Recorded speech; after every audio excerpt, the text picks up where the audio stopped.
नमस्कार दोस्तों, स्वागत है आपका मेरे यूट्यूब चैनल पर। दोस्तों, अभी मैं प्रतापगढ़ जंक्शन माँ बेला देवी धाम प्रतापगढ़ जंक्शन पर मौजूद हूँ।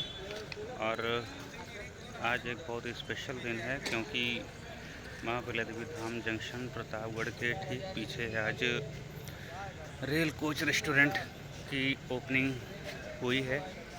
और उसी का मैं आज आपको एक वीडियो बना करके दिखाने वाला हूँ।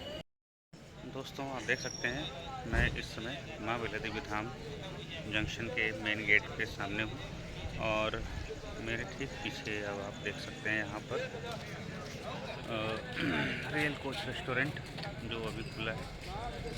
अब मेरे पीछे देख रहे होंगे, अभी इसके आगे का वीडियो मैं आपको दिखाने वाला हूँ।